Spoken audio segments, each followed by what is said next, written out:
Welcome to Let's Go Minnesota. Our state has many great places to explore.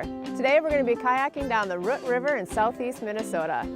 And we have a jazz trombonist along for the ride. Yeah, you heard that right. And I'm hoping to catch sight of Minnesota's largest aquatic carnivore. So let's go, Minnesota.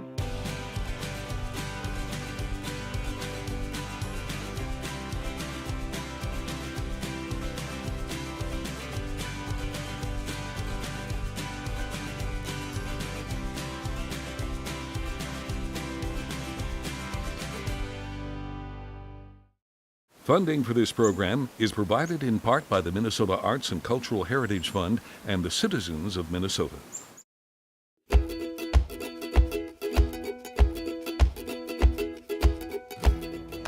Try and stay a little more dry today.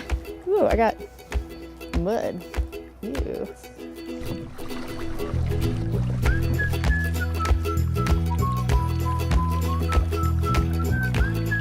Sweet. We're off. It's moving pretty fast today, actually.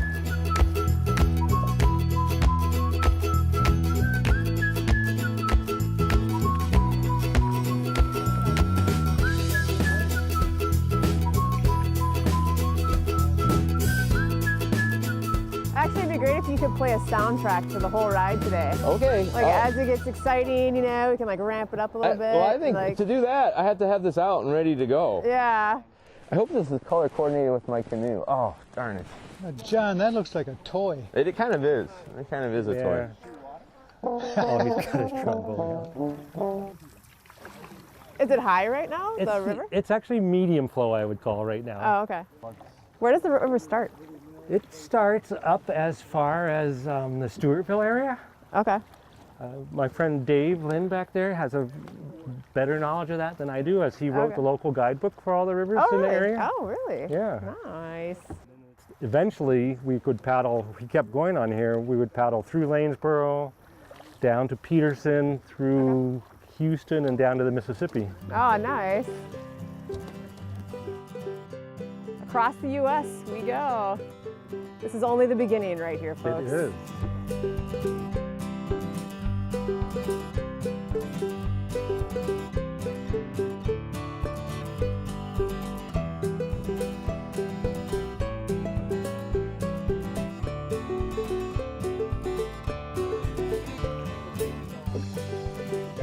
We're kind of lucky. I thought it might rain on us today.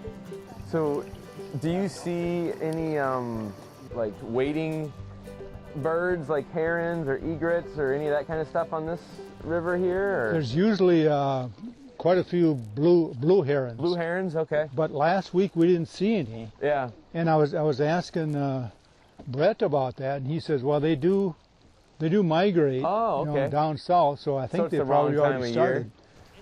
And yeah, but usually you see those, and there's quite a few eagles too. Yeah. We saw That's looking pretty number. nice on that rise over there with the leaves. That's pretty cool looking. Any rapids?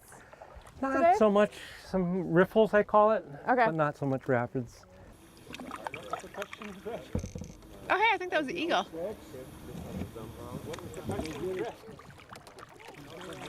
Hey, did you guys realize you're going the wrong way? Yes. Oh no! We're done. We're going back. You're done, you're out? We're done. See ya, bye.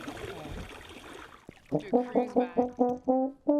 I don't know. That's about as close as it gets. Oh, I love it. There's great acoustics on this river. Yeah, it's pretty good. We are listening to jazz trombonist John Sievers on the Root River. I don't know. Maybe that'll find its way in there, maybe. Yay! It's actually very soothing. I think I needed to bring a jazz trombonist with every time I go A little something. kayaking. That's pretty great. Yeah.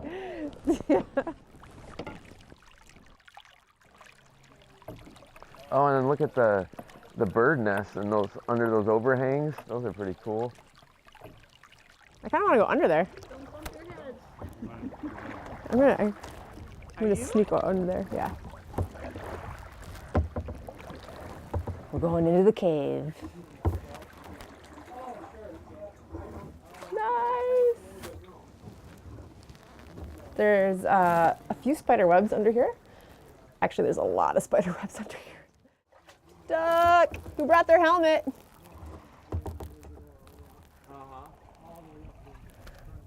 Yeah, I feel like I could just chip this mud right off of here.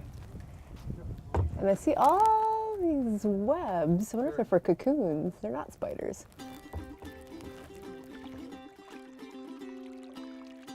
In the driftless area here, we don't have any natural lakes. Okay, that's interesting. From a state that says 10,000 lakes. Land of 10,000 lakes. Whoa, what was that? I don't know. Kevin, turn around. There's something big just jumped in the water. It's like a Loch Ness monster over there. What the heck was that? What was There's that? a piece of the bank fall off there. Oh, that is what Oh. happened. You saw some active, Oh my gosh, That yeah. was kind of exciting. active bank sloughing. Yes. Wow. Mudslide. It's almost like the Alaska glacier calving. So that Yeah, the high water That was causing pretty this. thrilling Yeah. for a second there. I thought it was Yeah. a big animal or something. I Well, did the bank too. just sloughed off right there. Speaking of big animals, let's see what Clarissa Schroten from Oxbow Park and Zolman Zoo has to say about the river otter. Hi, I'm Clarissa Schroten at Oxbow Park and Zolman Zoo, and today we are going to be talking about the river otter. They are the most aquatic mammal that we have in the state of Minnesota. Based on their features, you'll notice that they're well equipped for the water. They have paws that have little webbing in between each of them with short little claws on the end used to crack open muscles and help with swimming. They also have a very thick fur coat. This fur coat has 2 layers to it. The first layer that's deep down to their skin is so dense and so thick, it's that undercoat, that water actually never penetrates through that fur. They use this fur and then an oil that they produce that comes out on their fur to keep them waterproof as they swim all year as well. Then they also have the feature inside of their nose and in their ears. It's a skin flap that when they submerge themselves underneath the water, that pressure closes up those flaps so they never get water up their nose or water in their ears. They also have whiskers off of their faces, so they rely on those whiskers to be their feelers out there, feeling for the things that go by. Sometimes they might catch a fish that goes by and be able to quickly turn and swim after that. And then the last cool feature that they have to help them for swimming is they have another membrane inside their eyes. Because those waters in the river can sometimes be pretty murky, it closes off their eyes, yet allows them to still be able to see through somewhat as they swim around. So looking for a smooth kind of luge mudslide into the water is the best way to spot an otter. They're very curious and they like to move around a lot, but they're also very secretive too. I am Clarissa Schroten at Oxbow Park and Zolman Zoo. I encourage everyone to get out and see some of our great Minnesota animals. Yay, otters! Who doesn't like an otter? Now, right here where this outcropping is, just before it is where Lynch Creek comes in. Okay. All right, I'm gonna play something here.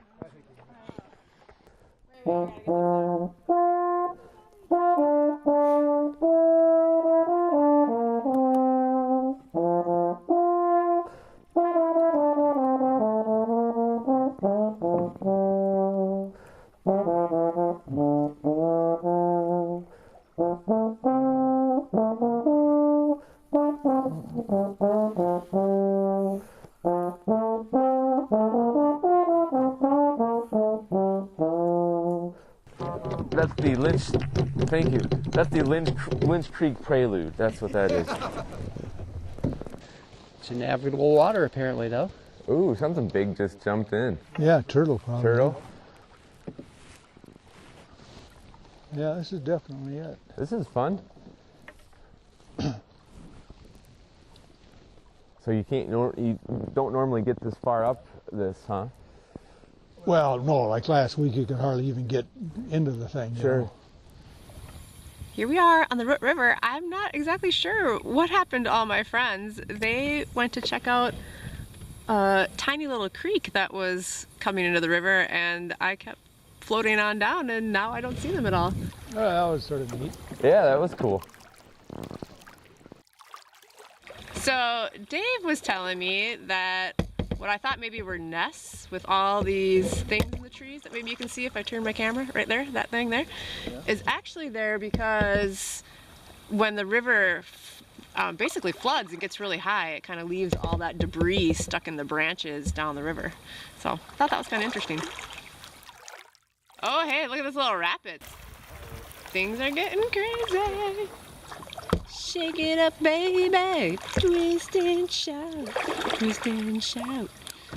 Ooh, ooh, ooh, look. I'm gonna shoot right underneath this other branch. Here we go. Here we go. Woohoo! Yeah. Got it. Nice. Well, it's kind of shallow through here, isn't it? Yeah, oh, I just scraped bottom. I got it. Ooh. Yikes! Oh, you mean shallow like this? Yes. I'm stuck. I stopped. I'm just gonna hang out here for a little bit and hopefully not tip over. I don't want to get out in the cold water. I'm stuck. I'm stuck on a rock. Oh my god. Oh. It's just me and the KSMQ staff out here stuck in the river. Stuck on a sandbar. Yeah, I'm high-centered. It's all good. Oh, I'm trying to get off of it though without like having to get out. Ooh, that's cold water. Ooh, that's cold water. All right. You're off, you think? I'm not off, but I don't want to stick my hands in that water. It's like ice cold. It's like, there. Now I'm off.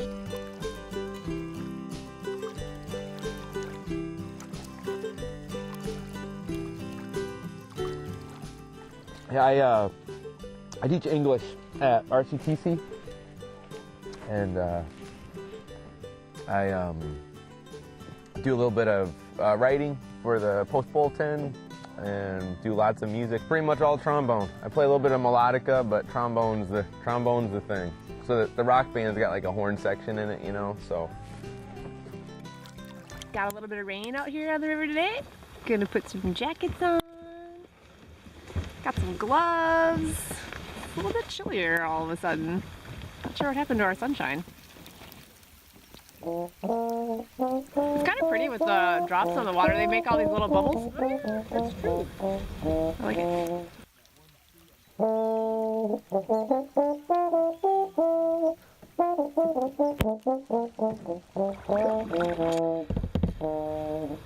It's drizzling here on the Root River. I can hear a trombone in the distance.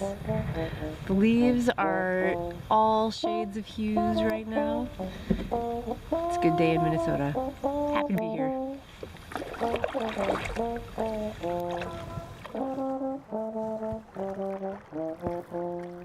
I'm going to spin us around here to wait for everybody.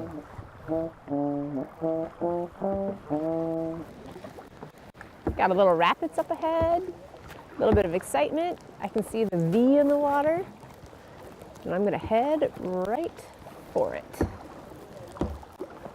It's actually really pretty. It's like smooth, and now a little more choppy.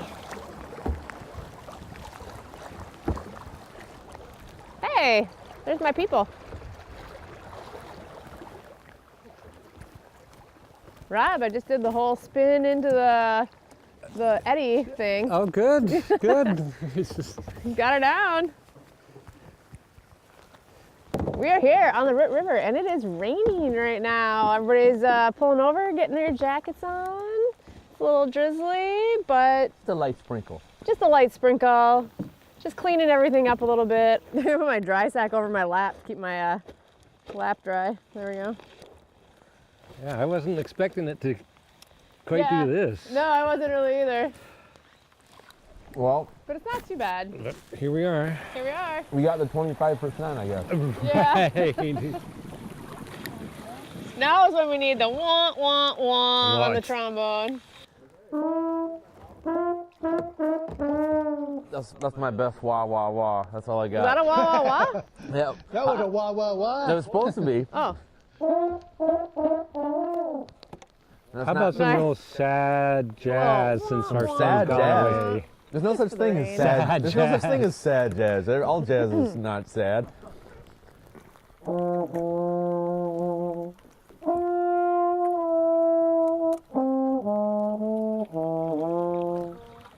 That wasn't very sad. That was awesome.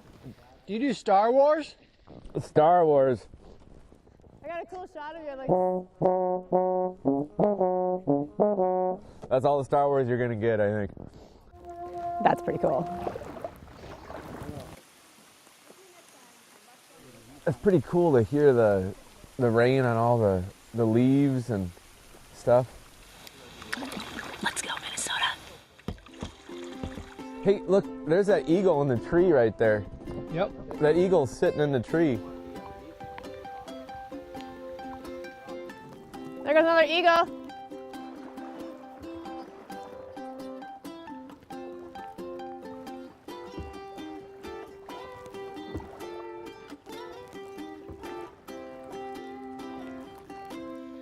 Robb Welch is an expert paddler. He's been down a few rivers in his time, and he knows what he's talking about.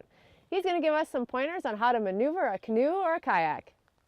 Hi, I'm Robb Welch, owner of Tyrol Ski and Sports in Rochester, Minnesota. Today I'm going to talk about paddle selection and steering of canoes. There is a traditional straight shafted canoe paddle, and then we have a bent shafted canoe paddle.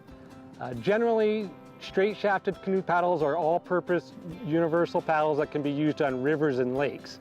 Bent shaft paddles are generally chosen by lake paddlers. They're a little more efficient with the paddle stroke, and they are generally 4 inch shorter in length. Paddles size is dictated by paddler's torso height. The first paddle stroke that every canoeist just needs to do is called the simple forward stroke. Blade goes in, pull back, goes in, pull back. I'll add a steering component to it. It's called a J stroke. It's the same version of the forward stroke, but at the tail end, I J hook the canoe paddle out, and that helps keep the boat on a straighter course. Another stroke we use for turning the canoe is called a sweep stroke. And it's just a matter of putting the paddle way out and sweeping it around, and that causes the boat to turn. One final basic stroke I'd like to show is called a draw stroke, and that's to help pull the canoe sideways instead of propelling it forward. Let's move on to kayaks now. There's 2 primary methods for turning the kayak. One would be just a forward paddle on one side, reverse paddle on another. The other way to maneuver a kayak would be with a rudder stroke. It does require to have some initial speed and process, but it is an effective way to turn the kayak by using your paddle blade as a rudder in the back. I'm Robb Welch, and happy paddling. John Sievers is a jazz musician, and we invited him along to soak up the good vibes of the river and turn it into a song.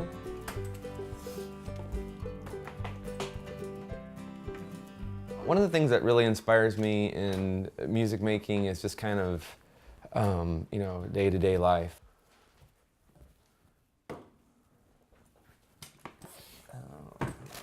Don't worry, we got some for everybody in there.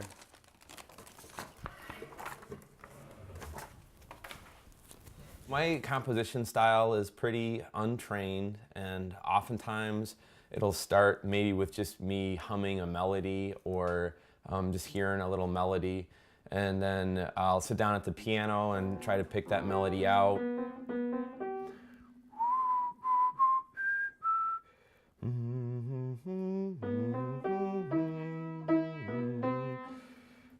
And then as I'm working on the piano, I'll pick up my trombone now and then and see, is this laying all right on the trombone in terms of range and in terms of positions and things like that, and that might make me tweak it again.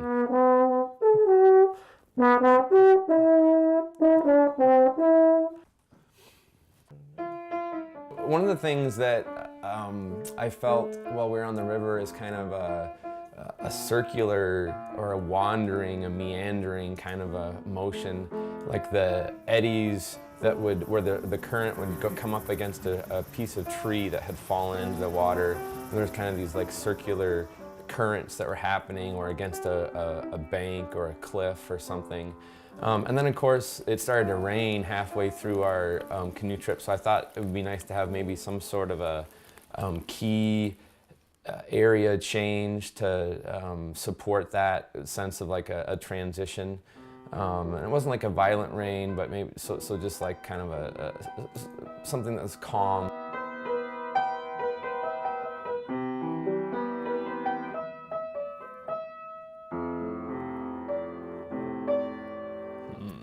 Let's see here. So it's difficult to say how long it takes to complete a piece, and I'm definitely not the most speedy composer. I'm hoping to kind of have it in a form where I can take it to the band when it's late and there's not a huge crowd. We'll just play it a couple times and you know, try to see what happens with it, and kind of develop it together as a group that way. Eventually, like, it'll get a little bit more solidified, and then I'm working towards hopefully making my second album from the Sievers, and if this song here, you know, kind of makes the grade, it will end up going on that album.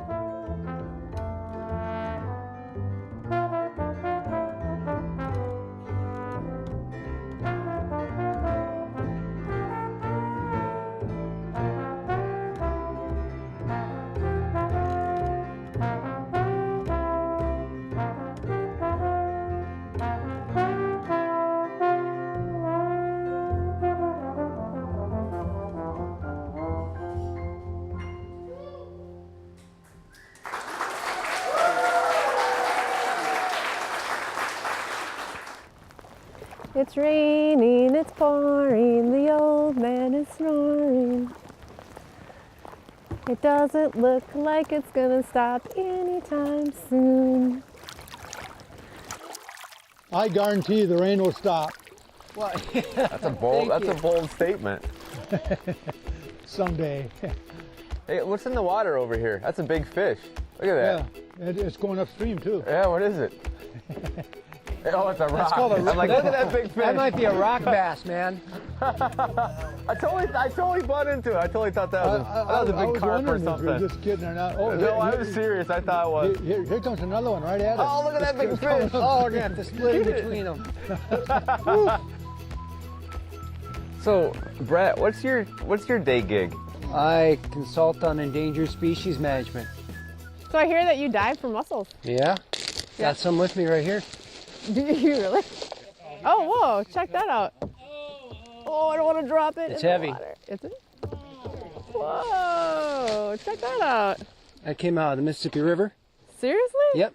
It's it called a alive? three-ridge mussel. No. But thought I that saw mussel's older than you are. Whoa. You can count the rings on them like on a tree. Oh, really? So on the outside. On the outside, yeah. Okay. Have you counted this one? Yeah, it's about 60. Aw. Lives in the same place That's in the Mississippi huge. River, yeah. So we've is got- that's a freshwater That's mussel? freshwater mussel, yeah. Okay. And this is one you'd find in this river. I don't want to drop it. Well, even if you do, it's a pretty common one. That's called the pocketbook. The pocketbook? Yeah, and that one fishes. So it's an animal that has no brain, but it can catch a fish. So it'll sit at the bottom, and it uses, do the same thing like a little fish lure like this. And it has a part of its soft tissue. It sticks out and shakes around. Okay. And a bass will come and check it out, probably a smallmouth bass. And then that mussel will release all of its larvae right into that fish's gills Oh, whoa. as the fish is trying to bite it. Okay. And that's how it completes its life cycle. Then the larva of the mussel lives on the fish's gills for 2 to 6 weeks. Okay. And the fish swims around, and then somewhere off it drops off and starts an independent life. It's like dandelion seeds blowing through the wind, but fish larvae. It's using the fish flowing to, through the river. Yeah, yeah. So do you enjoy being out here when it's raining? I do, Yeah? yeah. I was actually down this stretch of river earlier in the summer with Dave and another friend of mine. Okay. We were standing on the rocky mud shore bank and in similar conditions. And Okay.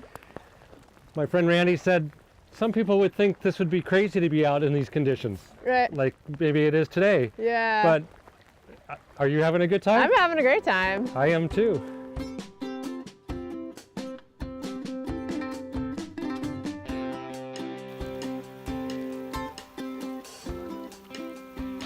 Hey, thanks for joining us on our adventure today. We had a great time here on the river, and my favorite part, the jazz music. See you next time on Let's Go Minnesota.